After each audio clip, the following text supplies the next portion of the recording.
Vous recherchez une école de référence pour une double formation universitaire et professionnelle de qualité? Voici l'opportunité à ne pas rater. L'École supérieure d'administration, d'économie, de journalisme et des métiers de l'audiovisuel ESAE vous offre des programmes d'enseignement en licence et en master orientés vers l'emploi qui font d'elle une référence à travers les filières de l'administration générale et territoriale, l'administration du travail et de la sécurité sociale, droit, diplomatie et relations internationales, administration hospitalière, universitaire et intendance, journalisme et métiers de l'audiovisuel et toutes les filières des sciences de gestion. Une seule adresse, www.esae.bj. Rendez-vous dès maintenant sur nos campus ESAE Bedjromende au numéro 90 93 65 21 ou au numéro 98 98 14 00. Paracourt sur le numéro 52 46 12 12. Aboumé-Calavi au numéro 52 88 44 44. Akpaka au numéro 52 88 33 33. ESAE, l'excellence à un nom.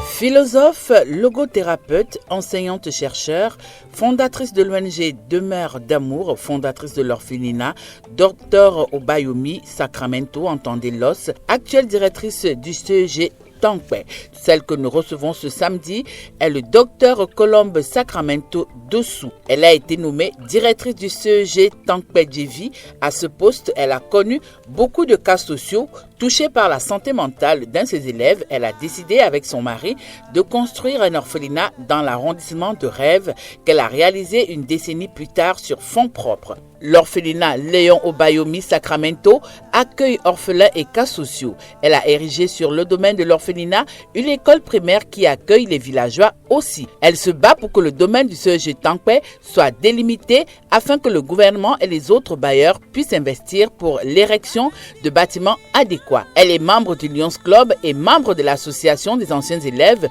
du cours secondaire protestant Betou. Je vous demande d'acclamer très fort ce samedi le docteur Colombe Sacramento Dessous, notre invité.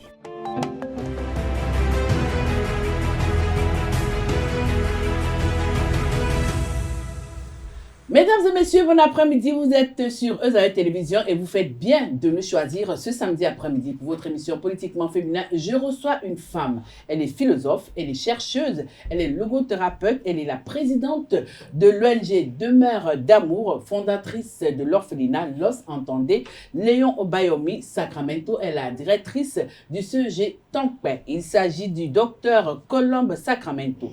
Bonjour. Bonjour madame la journaliste. Est-ce que j'ai oublié quelque chose? Non. Tout est bien. C'est bon.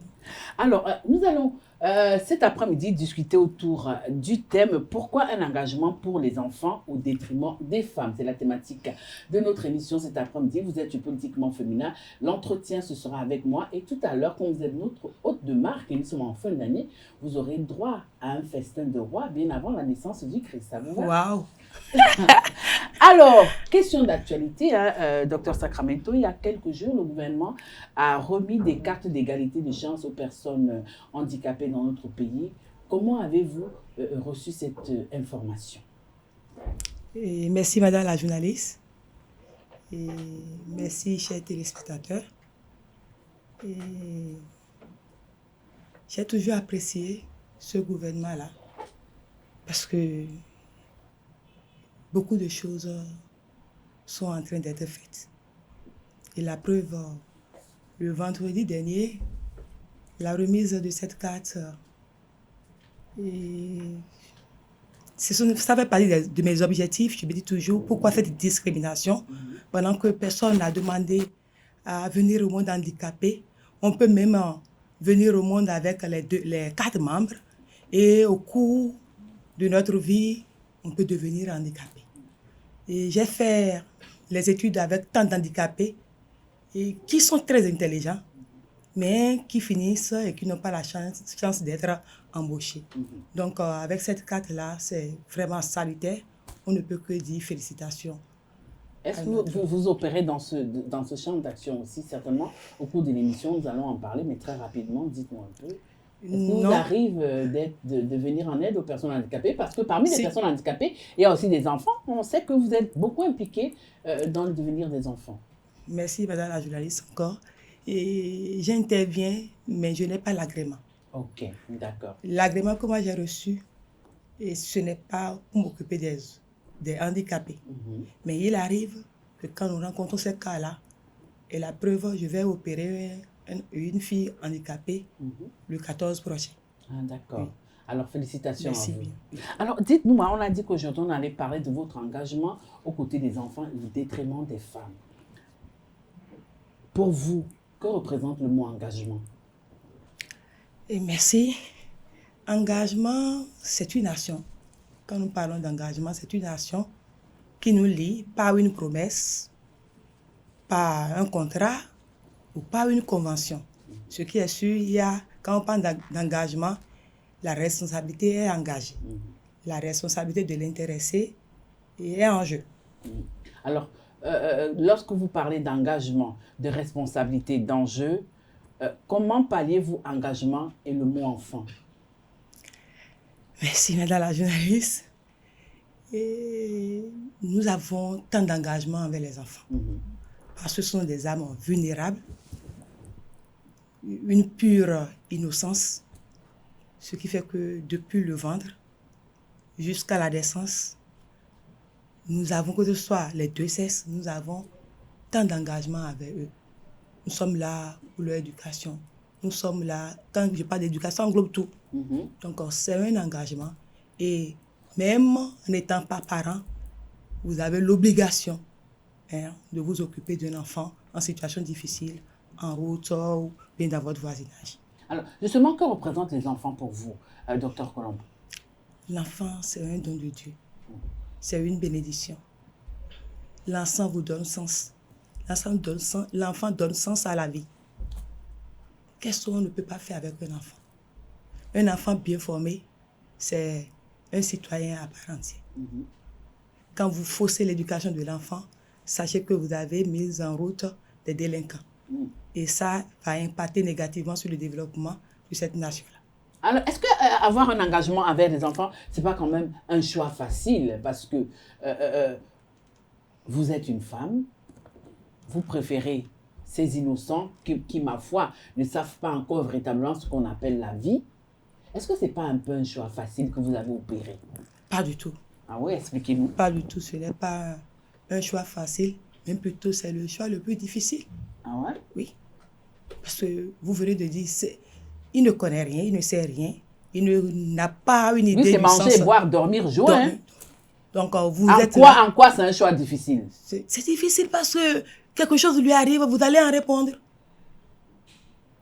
La preuve, cette histoire, si vous n'avez pas la vocation, vous ne pouvez pas vous occuper des enfants. Vous ne pouvez pas prendre des enfants sur vous. Vous l'avez, cette vocation? J'ai cette vocation. Ah oui? Partagez ça avec nous, on veut comprendre. Parce que c'est facile de venir nous dire un samedi après-midi que vous avez cette vocation envers les enfants, alors que vous êtes en train de fuir la junte féminine. Donc, d'où ma question, c'est un choix facile. Madame la journaliste, ce n'est pas un choix facile. Et vous avez affaire à un adulte. Ouais. Vous pouvez parler de choix facile. Je peux me faire ami à toi, je peux m'occuper de toi, je peux te venir en aide. Ça, c'est un choix. Je peux même dire que ce choix-là, c'est un choix facile. Mais parlant des enfants, ce n'est pas un choix facile. Parce que il faut savoir lui parler. C'est quelqu'un dont le développement psychomoteur a besoin de croître. Donc, si dans son environnement, il ne reçoit pas une bonne éducation, si dans son environnement, vos actes ne reflètent pas, comment dirais-je, de bonnes manières, des manières pouvant lui permettre d'évoluer, d'éclore, tout ça là va jouer sur lui dans sa vie adulte. C'est pour cela qu'on dit souvent que l'enfant est le père de l'homme. Alors, qu'est-ce qui vous a poussé à vous engager dans ce domaine-là? Certainement, il y a eu un fait où vous avez partagé une expérience. Bien vouloir partager ça avec nous très rapidement cet après-midi. Parce qu'on ne se lève pas comme ça tout de go un matin, on décide de s'engager aux côtés des enfants, parce qu'on dit aussi souvent que les enfants, c'est des bons petits diables. Hein? Mais c'est de beaux diables alors. Merci madame la journaliste. Moi, j'ai une histoire. Et toute petite, je faisais des songes où j'entendais cette voix-là qui me demandait, tu dois t'occuper des orphelins. Tu dois t'occuper des orphelins. Et je m'opposais à cette voix-là. J'ai grandi, je me suis mariée, je suis mère de 6 enfants, 5 filles, 1 garçon. C'est un petit prince alors. Encore, ça prouve déjà que j'adore les enfants. Et je suis enseignante, je suis toujours avec les enfants. Et tout le temps, toujours cette voix-là qui me dérangeait. Jusqu'à ce qu'en 2013-2016, j'ai perdu mes frères dans la fleur de l'âge. Et ils nous ont laissé 7 orphelins. Le tout petit avait 1 mois dans le temps. Et il nous faut nous occuper de ces âmes-là. Surtout que papa avait un peu les moyens. Et ses enfants avaient un train de vie. Mes frères avaient un train de vie. Il nous faut maintenant garder la ligne, garder le cap, le train de vie à ces enfants-là. Est-ce qu'il y avait une obligation à garder ce même train de vie? Ou alors parce que les enfants étaient petits, il y a des trucs qu'ils n'allaient pas comprendre? Il y avait une obligation. Okay. Parce qu'ils avaient une vie. Nous, on s'est dit, on doit tout faire. Mais même s'ils doivent ressentir un vide, il ne faudrait pas que ça soit matériel. Okay. Est-ce que vous voyez? Il ne faudrait pas que ça soit psychologique. Donc, on s'était battu pour leur devenir. On les a maintenus dans leur établissement, dans le collège privé où ils allaient, où ils étaient. Bon, ça, du coup, nous retrouver avec cet orphelin. J'ai commencé par me poser la question en tant que philosophe. Ça voudrait dire que dans des familles, ça se passe comme ça. Et s'il n'y avait pas une main tendue, ces enfants-là vont se retrouver banalement dans la rue. Donc, quand j'entends un orphelin en situation difficile, parce qu'il y en a qui deviennent orphelins, mais qui ont du soutien. Un orphelin en situation difficile, une orpheline en situation difficile, si j'ai les moyens un peu, en tout cas, j'essaie, ou Dieu m'a donné ce don-là, je sais conseiller, les mettre, leur donner la confiance nécessaire pour regarder devant. Alors justement, pour regarder devant, aujourd'hui dans notre pays, lorsqu'on voit un peu tous ces engagements envers les enfants, dites-nous un peu, est-ce que vous avez l'impression que les petits béninois, les petits enfants béninois sont vraiment épanouis? Madame la journaliste, moi j'ai constaté que la majorité des petits béninois, ça souffre. Okay. Ça ne va pas. Ça ne va pas. Parce que moi, mon centre compte actuellement plus de 50 enfants. Plus de 50 enfants. Et dans les tests, vous devez venir voir les enfants. Au moins un membre de la famille. Vous ne les voyez même pas. Vous ne les voyez même pas. Vous allez dans des familles, les grands-parents sont là, les parents sont là, et il n'y a personne qui s'en occupe. Des enfants qui sont laissés pour eux-mêmes et qui vont voler en journée. C'est-à-dire ils sont à leur propre charge. Ils sont des enfants adultes. Adultes, étant enfants déjà adultes. Donc quand nous voyons ces cas-là, on les prend et nous nous en occupons. On leur demande, il faut quand même qu'un membre de la famille passe. Parce que nous ne pouvons pas tout leur donner. La famille demeure la famille. Mais néanmoins, on ne les voit pas. C'est vrai. Donc, moi, j'ai fait plusieurs enquêtes dans ce sens-là. Et j'ai constaté que même dans nos propres familles où nous avons nos pères et mères à côté, nous souffrons. Nous souffrons.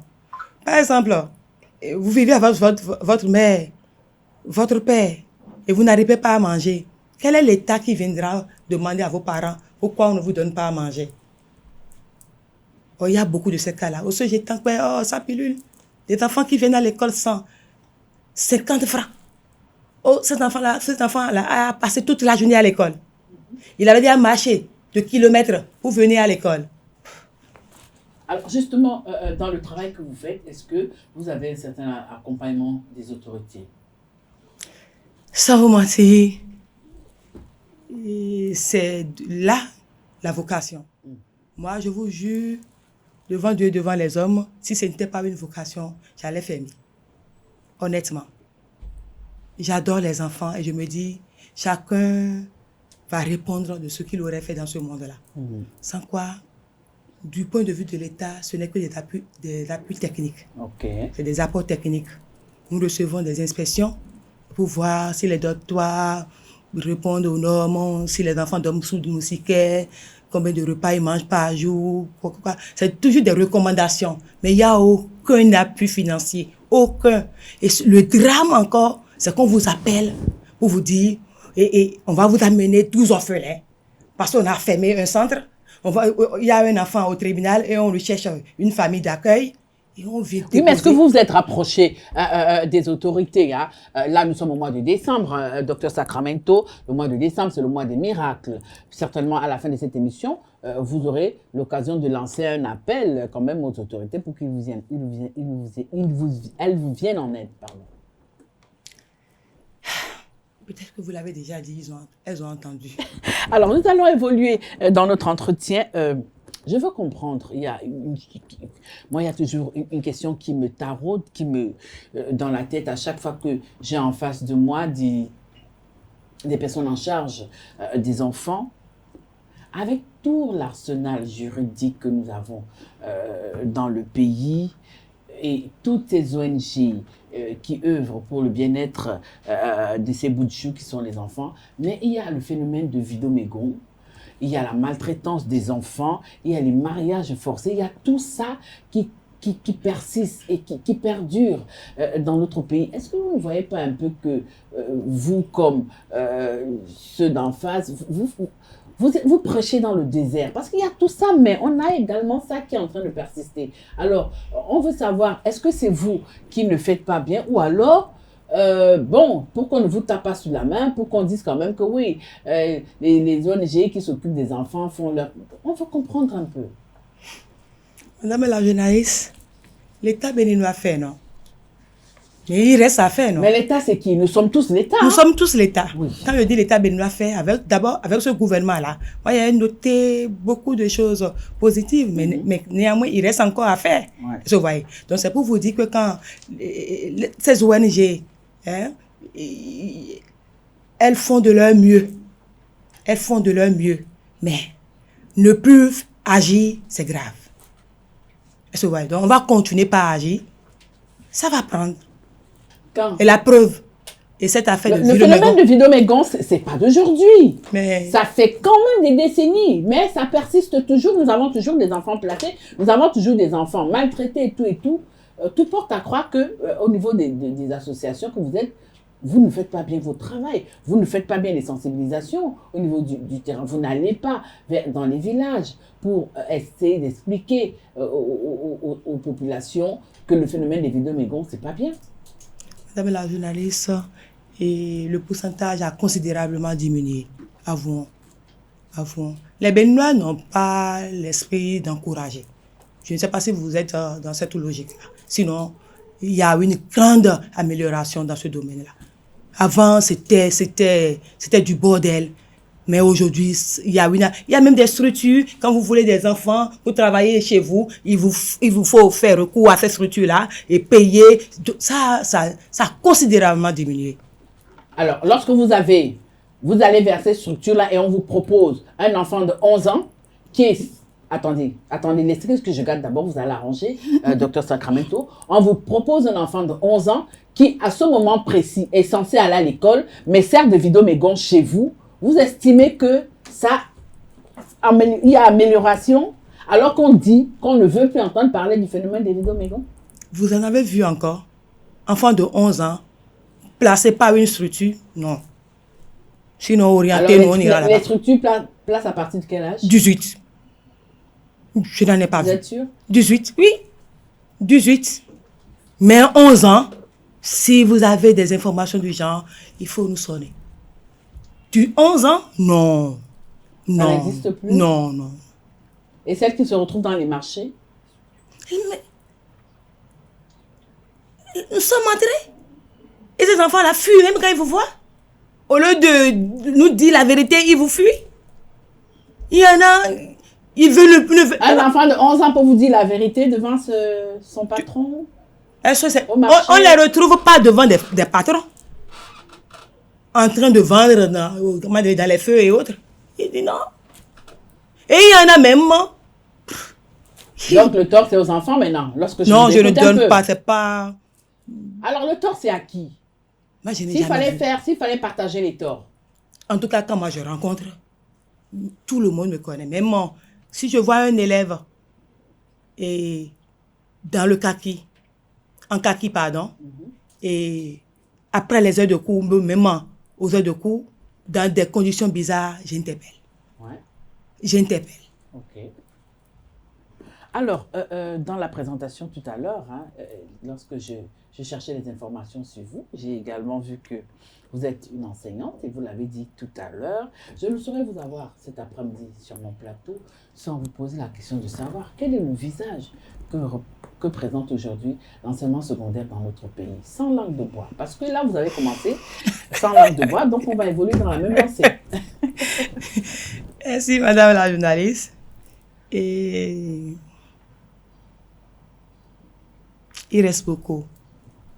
Il reste beaucoup dans le domaine de l'enseignement. Et ça, là, c'est... Je m'adresse à mon président. Il n'a qu'à se pencher un peu vers nous. Il reste beaucoup. C'est pas encore ça. Pourquoi c'est pas encore ça? Vous avez des écoles, vous avez des CEG, vous avez... Pourquoi c'est pas encore ça? Qu'est-ce qui manque? Sur le plan Qu'est-ce qui pédagogique... vous manque pour que le secteur de l'enseignement secondaire soit un délice, un régal? D'abord, les conditions. Ouais. Les conditions. Nous avons besoin des enseignants de qualité. Les conditions dans lesquelles nous travaillons. Moi, je prends le cas de mon établissement, ce n'est pas la joie. Les conditions, ça ne va pas encore. Sinon, il y a une grande avancée. Aujourd'hui, nous avons les animations pédagogiques. Nous recevons beaucoup d'inspections. Et il faut marquer les présences socio-éduc-master, ce qui fait que les enseignants sont bien obligés de venir à l'école, au cours.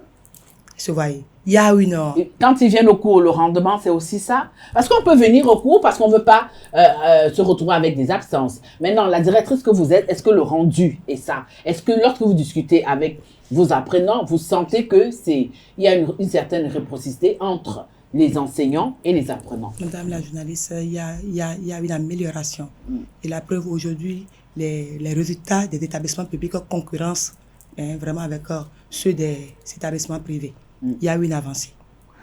Vous avez aussi des aspirants au métier d'enseignant chez vous. Oui. Alors dites-moi un peu comment est-ce que vous, la responsable du CEG Tankpé, vous travaillez avec eux. Est-ce que l'ambiance est bon enfant? Parce qu'on a souvent vu les enseignants, les aspirants se plaignent. Comment est-ce que vous les gérez au niveau du CEG? Est-ce que vous faites une différence entre les enseignants de la fonction publique et eux? On veut comprendre, partagez ça avec nous. Et madame la journaliste, j'ai été vacataire Oh. avant d'être recrutée par l'État. Okay. Je vois. Et je ne peux pas parler de moi-même. Comme quoi les enseignants ne peuvent pas parler d'eux-mêmes. Je ne peux pas parler de moi. C'est que moi, je ne sais pas. Si je vais me fier à ce que j'entends, moi, je ne suis pas une directrice pour mes collègues, pour mes collaborateurs. Et je suis une grande sœur pour eux. Et la preuve, beaucoup d'enseignants m'appellent Dada. C'est pour vous dire que je me rapproche d'eux. Je les mets en confiance. Et je ne cesse de leur dire que c'est un métier noble. On met tant d'âmes devant vous. Et on vous confie le devenir de ces âmes-là. Après Dieu, c'est nous. Oh, les médecins diront pareil aussi, hein? C'est nous nous aussi, les qui- journalistes, on dira la même chose, qu'après Dieu, c'est nous. On a fait les journalistes, on a fait les médecins. Ah ouais! Oui. Alors, nous allons évoluer. Hein. Il y a quelques semaines, on vous a vu.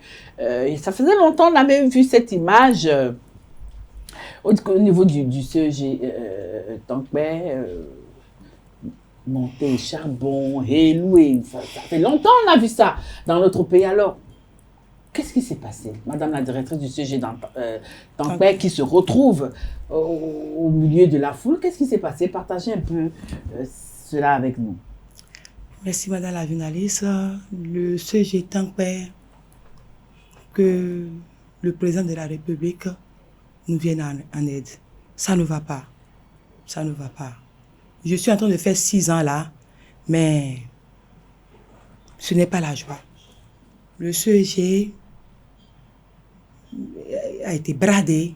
Oula. Des gens ont osé prendre des titres fonciers sur le titre foncier de l'État. Ce que je dis là, j'ai vu des documents de mes prédécesseurs, des documents qui montrent que le CEGETANPE existe bel et bien et est à cet endroit-là. Et c'est 3 hectares, près de 3 hectares. Aujourd'hui, nous sommes sur, je vais parler de domaine 0,3499 Mètres carrés. Ça n'atteint même pas Un hectare. hectare. Ça n'atteint même pas demi-hectare. Ça n'atteint même pas demi-hectare, un CEG. Et nous avons près de 3000 élèves. Vous imaginez?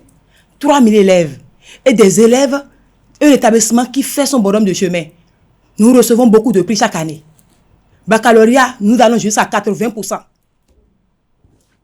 Travaillant dans des conditions où c'est des feux de tôle, chaleur, on ne peut pas qualifier. Et des gens, des individus mal intentionnés, des individus drogués, et entre tous azimuts dans nos salles de classe, nous menacent. Ce n'est pas la joie. Je vois des filles, je suis mère, je vois mes filles traîner dans des bidonvilles. On les couche, on enregistre tant de cas de grossesse. J'ai écrit aux autorités. Mais il me semble que les collègues, parce que je suis un leader, j'arrive à les calmer. Du moment où il y a écrit aux autorités, je leur demande de se calmer. Mais que nous allons impacter de par nos résultats, ce que nous avons toujours fait. Mais cette année, ils ont frappé le 30 septembre dernier mon surveillant général. Voilà. Dans l'exercice de ses fonctions. C'est la goutte d'eau qui a débordé Donc, le vase. à vous entendre, la cohabitation avec les riverains, c'est pas ils aisé. C'est pas du tout. Et ils sont là, torse nu, fumant des interdits, prenant d'assaut nos toilettes, nos salles de classe. C'est pas... Vous quittez les CEG, le lendemain vous venez là, on défonce les robinets, on enlève les cadenas et on utilise à bon escient l'eau de l'État et nous payons la facture. Est-ce que vous vous êtes rapproché des autorités communales, c'est-à-dire de la mairie d'Abomey-Calavi et de votre ministère de tutelle? Madame la journaliste, j'ai tout fait. J'ai les documents. J'ai écrit à la police, à la mairie, au chef d'arrondissement et comment dire, à ma hiérarchie, qui est la direction départementale de l'enseignement secondaire. J'ai tout fait. J'ai tout fait. Peut-être que vous n'avez pas écrit au père de la nation. Est-ce que c'est pas le moment, l'occasion? Je l'ai dit, hein, Noël, je l'ai dit, la période de décembre, c'est les miracles. Est-ce que c'est pas l'occasion de... Mes courriers sont là. Oui, vous nous avez dit, vous avez écrit à X, vous avez écrit à Y, mais à aucun moment, ce samedi après-midi, vous m'avez dit sur ce plateau que vous avez écrit au père de la nation. Certainement, si vous écrivez au chef de l'État, le président Patrice Talon, les choses vont bouger, les lignes vont bouger. Parce qu'il est quand même, c'est le summum, c'est le chef de l'État. Si tous là, tout le monde, tous ceux à qui vous avez envoyé des correspondances vont réagir. Madame la journaliste, j'ai reçu 2 agents de service de renseignement du président de la République. Ok. Et la dame nature étant au rendez-vous ce jour-là, ils ont vu ce que je suis en train de dire là. Ils ont vu les drogués en question, des cheveux ébouriffés, traînant mes petites filles. Ils ont vu tant de choses. Et la dame, comme c'est son métier, elle a la stratégie de filmer. Elle a filmé, elle a pris des images. Et elle m'a dit, Madame la directrice, tenez-vous tranquille. Mais moi, je n'ai plus eu de suite. Le chef d'État, c'est quelqu'un qui ne fait pas de bruit. Certainement, d'ici janvier, vous aurez des réponses. Amen. Amen. Alors, dans mon intitulé, j'ai dit que vous préférez les enfants au détriment des femmes. Pourquoi vous n'aimez pas la jeune féminine? Vous ne nous aimez pas? Qu'est-ce qu'il y a? Moi, j'adore les femmes. Alors, mais pourquoi vous ne vous occupez pas de nous? Moi, j'aime plus les enfants. Parce que c'est la meilleure amitié. Ah oui? Et pourquoi l'amitié des femmes n'est pas sincère? Elle est sincère, Mais quoi? C'est pas mon genre. C'est pas votre genre. Bah, partagez ça avec nous. Certainement, les femmes ont dû vous faire quelque chose, d'où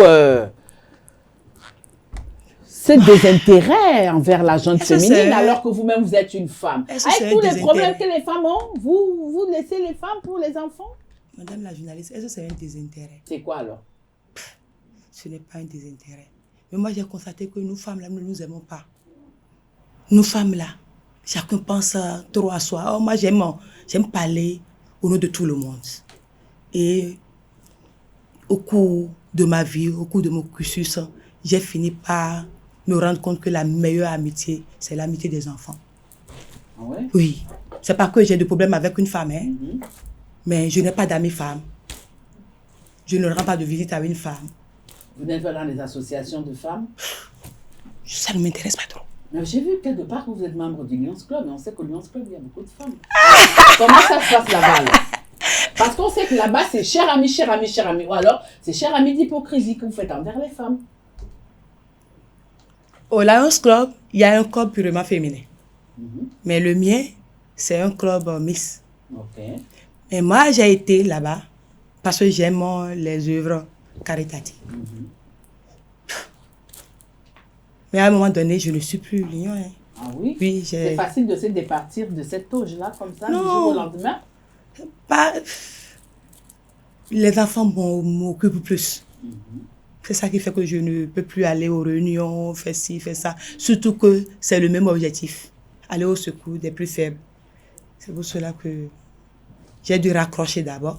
Alors, quand on parle d'enfants, il y a énormément de petites filles aussi dedans, et des jeunes filles, parce que tout à l'heure, vous avez quand même déploré le fait qu'au niveau du CEG, Tankpes et hors la loi viennent quand même embêter aux petites filles. On sait qu'il y a quelques jours, l'Institut national de la femme a initié une campagne par rapport aux violences basées sur le genre. Alors, au niveau de votre établissement scolaire, comment est-ce que vous entretenez les élèves, aussi bien garçons que femmes, par rapport aux violences basées sur le genre? À ce sujet-là, nous les femmes du CEG Tankpes, nous avons notre creuset. Nous avons notre creuset et nous sensibilisons. Que ce soit, parce que quand nous parlons du genre, c'est les deux au fait. Donc nous les sensibilisons. Et plus nos filles aussi, pour les maintenir à l'école, pour leur apprendre à connaître mieux leur corps et à s'affirmer positivement. Nous faisons ça. Il y a ce creuset-là, on est plus à l'écoute. Il est bien vraiment, mon bureau est ouvert à tout le monde. Mais mes filles n'hésitent pas à venir me dire, Madame la directrice, je suis amoureuse. Tu es amoureuse? Donc on va faire ci. Hein? Et ton amoureux là va attendre un peu le temps qu'on va trouver la formule. Et on arrive à trouver la formule. Alors vous m'avez dit tout à l'heure que vous n'aimez pas les associations de femmes, vous n'êtes pas dans les associations de femmes.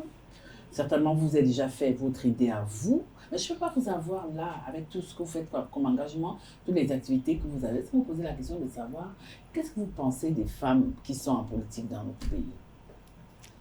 Moi, je les apprécie. Hein, parce qu'il n'est pas donné à tout le monde d'être mère au foyer, avoir un boulot et aussi faire la politique. Je les apprécie. Si je trouve l'opportunité, je vais faire la politique. Sinon, je fais déjà... Vous avez des poulets franches pour le faire? Parce que là-bas, c'est un monde sans pitié, il paraît. Hein? Donc, vous également, vous êtes sans pitié. Qu'est-ce que vous mettez dans la politique? Moi, je ne sais pas. La politique, c'est l'art de gérer la cité. Donc, vous voulez gérer la cité? Je veux gérer vous gérez déjà la cité? À ma manière. À votre manière. Donc, maintenant, vous voulez aller gérer dans les partis politiques? Si je sais que si on m'appelle, je serai utile dans le secteur. Comment on va vous appeler alors que vous n'êtes pas encore militante d'un parti? Ou bien vous êtes déjà militante d'un parti?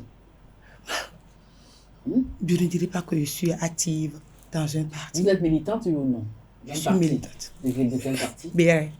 Un bloc républicain. Mais je ne suis pas active. Active. D'accord. Voilà, je vous ai dit, l'entretien, c'était avec moi. Et je vous ai promis que à un moment donné, vous aurez droit à une surprise. C'est le moment de cette surprise. Le duel, ce sera avec Carles et Billy.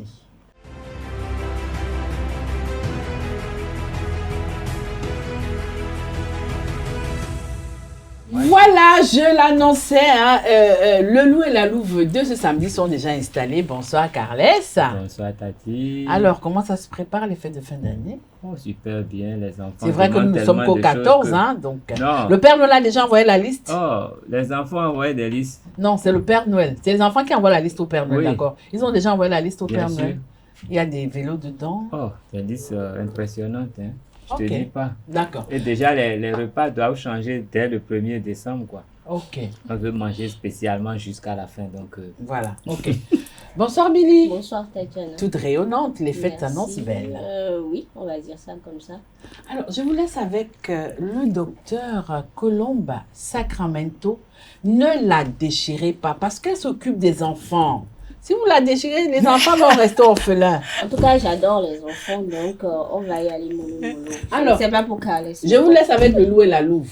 Moi, je suis juste arbitre. D'accord. Voilà. Ok, Madame Sacramento, ma première question. En tout cas, je commence d'abord par dire que vous avez vraiment expliqué les raisons pour lesquelles vous avez engagé ce combat-là, le combat de défendre, de protéger les enfants les plus vulnérables et tout. Et je me permets de vous demander, depuis que vous menez ce combat, quelles sont les difficultés rencontrées dans ce domaine-là? Et merci, Madame la journaliste. Et je fais un petit rectificatif pour que mon temps de repos soit content là-bas. Oh, Je suis Madame Dossou. oh là, oui. D'accord. Ah oui, ça Madame c'est... Dossou. Oui. Excusez-moi. Voilà. Voilà. Excusez-nous, hein, monsieur Dessous. Franchement, on sait que derrière une grande femme se cache toujours un grand monsieur. D'accord. Il se cache pas, lui. Il est là. Il est là. Ok. Et pour répondre à votre préoccupation, est-ce qu'il y a une œuvre humaine sans difficulté? Toute entreprise cache toujours une difficulté. Et c'est quand on arrive à résoudre les difficultés qu'on a du mérite. Tu vois. Et dans mon domaine, dans le secteur des enfants, il y a tant de difficultés. C'est vrai, tant de difficultés. Et Quelques-unes, au moins 3 comme ça, que vous avez déjà rencontrées. je suis philosophe logothérapeute. Donc, mon orphelinat n'est pas un orphelinat comme tout autre. Donc, un enfant qui entre, je fais un travail sur eux. Je les observe, je les écoute. J'ai un petit cabinet dans le centre et nous refugions là. Après t'avoir observé, je t'appelle et nous allons parler de tout et de rien. Et j'ai constaté que beaucoup d'enfants se sont créés leur zone de confort. Beaucoup d'enfants ont des habitudes, des comportements.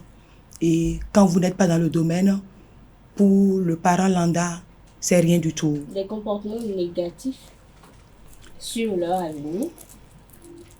Un enfant qui ne s'intéresse à rien, Oh, ça existe ça? ça existe. Parce qu'il a Tu lui sa demandes, par bulle. exemple, la fête s'approche, non? Tu lui demandes, qu'est-ce que tu veux comme jouet? Rien. Hein? Rien. Qu'est-ce que vous voulez, qu'est-ce qui te plaît à manger? Rien. C'est vrai. Donc, un enfant du genre, il faut une écoute particulière. Est-ce que, excusez-moi, Billy, est-ce qu'un enfant du genre, c'est forcément déjà des signes annonciateurs de quelque chose? Mais Ou oui. un enfant qui sera un petit terroriste ou un enfant qui Non, sera... pourquoi vous allez juste là-bas? Non, puisqu'un enfant qui ne sait pas ce qu'il veut, qui ne sait pas si... Bref, c'est à partir de ce que vous dites que... Un moi, enfant qui a son monde à part. Ah, quoi. ce monde à part. Et c'est l'objectif pour lequel nous autres, nous sommes là. Ok. Pour faire d'eux des citoyens à part entière. Des hommes bien, dans un ménage bien. D'accord. Moi, j'aimerais savoir quand même. On remarque quand même que malgré tous les centres d'accueil qu'il y a dans le vôtre, on remarque quand même qu'il y a toujours des enfants dans les rues, qui dorment dans les rues, ce qu'on appelle communément ici les dogmes. Vous, de votre côté, sur quelle base vous recevez ce genre d'enfants-là? Sur quelle base vous les recevez par Et exemple? les enfants qui se retrouvent dans un orphelinat, c'est souvent par enquête, après enquête, ou c'est le centre de promotion sociale, ou bien le tribunal, et ainsi de suite. Maintenant, on peut vous appeler, sachant que vous êtes dans tel domaine, on peut vous appeler, il y a tel enfant dans telle rue, et vous commencez par le suivre. Il va se coucher où? Par exemple, moi, il y a un réseau d'enfants de rue, quelque part dans ton pas. Réseau. Oui. Mhm. Et il y a une ONG qui s'occupe d'eux. Oui. Et nous, par moment là, nous allons là-bas, on demande à l'ONG de leur faire appel et ils viennent, nous leur donnons à manger et nous les sensibilisons. Mais il y en a, vous ne pouvez plus les enlever de la rue comme ça. Il vous faut du temps parce qu'ils sont déjà habitués. Et Il ici, y en a toujours dans le marché. et ils s'y plaisent même. C'est vrai. Donc il faut un travail sur du temps, quoi. Sur une période donnée. Oui. Docteur Sacramento. Oui. Dessous. Dessous. Voilà. Oui, je sais. Bah, vous êtes arrêté à Sacramento, donc moi j'ai J'avais ajouté pas le dessus. fini. Non, j'avais pas fini. Ok. Vous savez, moi, je vous ai connu le 31 décembre 2017. Et je me rappelle que ce jour-là, j'ai été avec vous et votre époux. Nous nous sommes vus vers 7h30. On s'est séparés à minuit. Je vous jure que ce jour, à un moment donné, j'étais fâché. Parce que je me suis dit, le nouvel an, c'est forcément avec mes enfants. Mais quand je suis rentré à minuit, je n'avais pas regretté d'avoir passé cette journée. J'avais vu des horreurs, des choses que je n'imaginais pas, et je vous ai vu braver ça. Et j'ai appris à vous aimer ce jour-là, parce que vous avez la force que je n'ai pas. Face à des situations où moi j'étais déjà à terre, je vous ai vu prendre ça avec simplicité. Et je crois que c'est ce jour-là que j'ai dit que je peux être proche de vous, parce que vous avez ce que je n'ai pas. Voilà. D'où est-ce que vous puisez cette force? De Dieu. Merci, Carl, pour tout ce que tu fais pour ces orphelins. Tu joues ta partition. Tout le temps nous t'appelons, tu réponds promptement. Avec un mec moyen, tu es avec nous. Sans sou, tu es avec nous. Merci. Dieu te le revaudra. Je suis tout ému. Ma force, comme je vous l'ai dit, ce n'était pas une vocation, parce que je m'étais plusieurs fois retrouvée devant des situations, des écarts de langage, des Avant de continuer, vous êtes l'aîné de votre famille. Ah, d'accord. Vous êtes la Benjamin. Hein? 5e enfant. Ah, d'accord. Une fille. Il y a un garçon devant vous? Il y a une fille devant moi, une fille derrière moi. Ok. Docteur Sakamoto Dosso, je veux prendre des nouvelles de quelqu'un. Il s'appelle Madoché. Parce que je me rappelle le jour que j'ai vu Madoché n'était pas bien. Son père n'était pas bien. Sa grand-mère n'était pas bien parce que sa mère n'était pas là. Et Madoché ressemblait à cette image qui a circulé dans tous les journaux qui montrait les enfants éthiopiens qui n'avaient pas à manger. Où est Madoché? Madoché se porte bien. Nous bénissons le Seigneur. Madoché, son papa est... Finalement, toi-même, le jour où nous avons vu là, il est près de la tombe. Oui. Il s'en est allé. La grand-mère, elle a vieilli considérablement. Mais je ne cesse d'aller là-bas, leur apportant les vivres. Elle n'a pas voulu que nous prenions, nous lui arrachions Madoché. Et j'ai compris. Mais chaque fois, nous allons là-bas, avec nos maigres moyens, il grandit bien. Il grandit bien. Il a quel âge, Madoché? Madoché actuellement tout de 7 ans. 7 ans. Lorsqu'on l'avait vu, il avait 2 ans, mais il n'avait pas la croissance de son âge. C'était un enfant vraiment malnutri. Oui, mais ce même jour, je me rappelle, hein, j'ai découvert avec vous une dame. Une dame qui dormait à même le sol avec Si. près de 7 enfants. Si.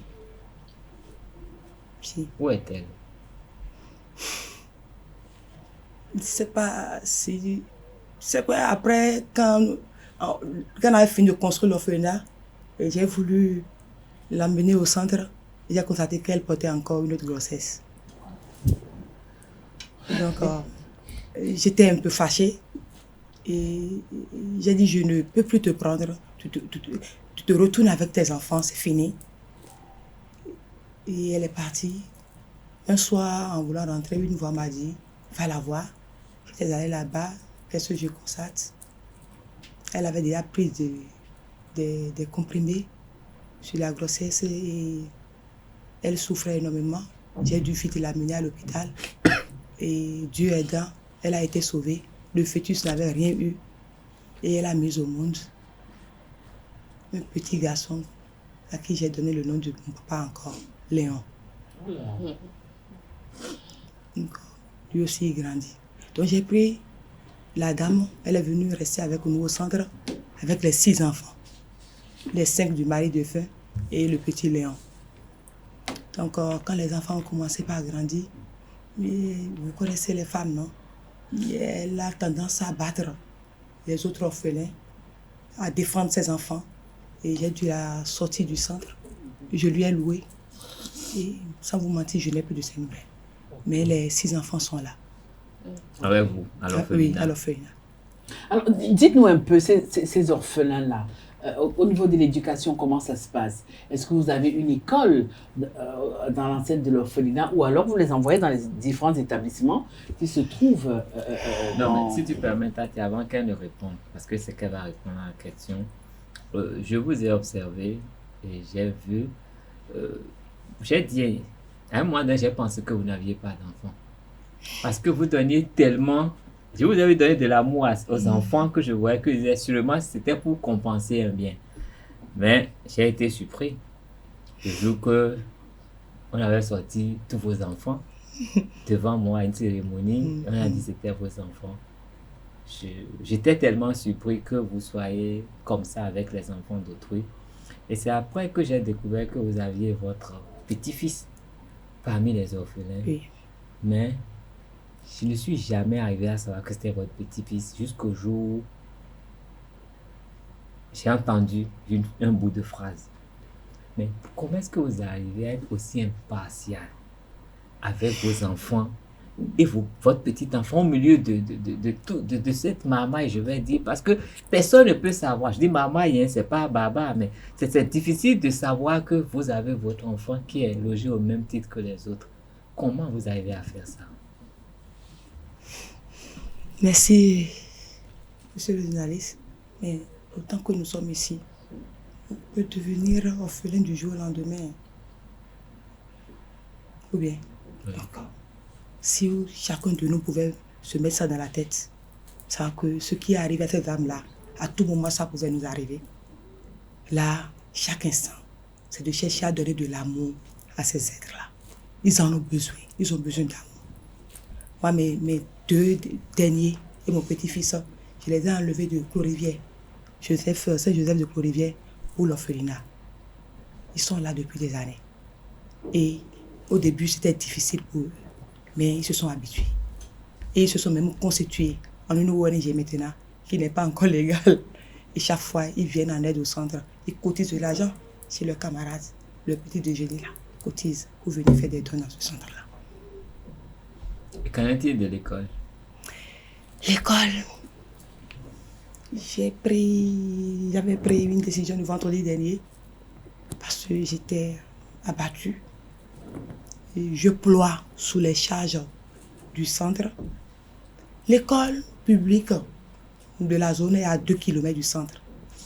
Même chose pour le collège. Ce qui fait qu'on a dû créer une école pour ces dames-là. Nous avons une école primaire, le collège. Mais sans vous mentir, c'est payer les salaires des enseignants qui constituent la lourde charge. Je cours de gauche à droite, je quémande. Pour payer 654 000 chaque fin du mois, ce n'est pas la joie. Ce n'est pas la joie. Je cherche des politiques pour qu'il y ait des entrées, mais je n'ai pas encore trouvé. Mais j'ai foi. J'ai foi. On parle du sujet. On a un collège privé. Moi, non, je suis directrice d'un CEG. Oui, de Tampé, qui n'a rien à voir avec l'école de l'orphelinat. Voilà. Dans une autre, il vous pose la question par rapport à l'école de l'orphelinat. Si, oui. Et je vous demandais tout à l'heure quelles sont les difficultés que vous rencontrez, mais vous n'en avez pas parlé. Non, moi, j'ai compris les difficultés que rencontrent ces âmes-là. Parce que l'école, moi, les enfants-là qui portent des séquelles, comment allons-nous les aider pour que ceux-là ne se marient pas demain ou bien se retrouvent dans une entreprise, dans un service avec des comportements bizarres que nous notons aujourd'hui chez les adultes. C'est mon souci, ça. Parce qu'il y a beaucoup d'adultes aujourd'hui, ils n'ont pas le vivre ensemble. Ils ont des manières et quand vous n'êtes pas dans le domaine, vous allez les juger inutilement. Au lieu de les attirer vers vous, on les détruit davantage. C'est ce que je veux éviter à ces âmes-là. Alors, est-ce que quelles sont les relations que vous entretenez avec les autres structures qui s'occupent des enfants? Il y en a beaucoup. Ou alors, vous la jouez une place? Non. Madame la journaliste, moi j'ai tenté plusieurs fois que les orphelinats puissent rester ensemble et se partager les difficultés. Peut-être que toi tu as tel partenaire, mais il n'y a pas cette ouverture-là. Si nous sommes dans des réseaux, Respect par exemple, nous sommes dans ce réseau-là et on devrait s'entendre sur les difficultés, comment, mais nos réunions ne vont jamais dans ce sens-là. Chacun court de gauche à droite. Mais pourquoi? On ne sait pas. On ne sait pas. On se dit si... C'est le lien, ouais, c'est ça? Pourquoi? Est-ce que à ce niveau-là, Madame Sacramento Dessous, vous avez besoin du lien web? Vous êtes en train de parler des enfants, nous sommes en train de parler des enfants. Et avec les enfants, quel que soit l'apport, c'est toujours un apport du bienvenu. À votre niveau aussi, là-bas, vous avez des questions, il y a des programmes de leadership. Moi, je ne suis pas là pour corriger le monde. Je ne suis pas là pour éduquer les adultes. Vous comprenez? Donc, moi, il m'arrive quand j'ai un trop plein de nourriture, je vais faire don dans un autre orphelinat. Mais moi, je n'ai pas encore reçu un don d'un... Quand même que chaque fois j'écris, nous manquons de... Ça va, donc, Dieu veille. Dieu veille. Oui, mais nous sommes en fin d'année et je crois que c'est le moment de faire des vœux. Et si vous étiez dans la possibilité de demander quelque chose, qu'est-ce que vous auriez demandé? Et sans vous mentir, là où je suis actuellement là, et s'il y a une politique au niveau de l'État pour nous envoyer des enseignants, ça, il m'aurait aidé. Qu'on nous envoie des enseignants pour que je ne paye plus les enseignants. Les donner à manger, ça pèse, mais je sais courir. Mais les gens n'aiment pas vous donner de l'argent. Donc, s'il peut avoir une politique au niveau, comme aujourd'hui, il y a les AME, s'il y a une politique où on peut nous envoyer des enseignants, comme c'est des orphelins, on peut nous envoyer des enseignants pour les enseigner, et l'État va subventionner, c'est-à-dire l'État va prendre en charge les salaires, ça nous aurait aidé. Ou bien si on peut mettre à notre disposition un bus, ou bien 2 bus, pour que nous fermions l'école, pour qu'on amène les enfants au dehors, c'est-à-dire dans une école publique, ce serait encore bien. Vous disiez tout à l'heure que vous avez pris une décision le vendredi passé. Oui. C'était quoi la décision? J'ai appelé mes collaborateurs, je leur ai dit, nous allons fermer l'école. J'ai dit, je me demande si je vais tenir en janvier 2000. Parce que chaque 5 là, il faut payer 654 000.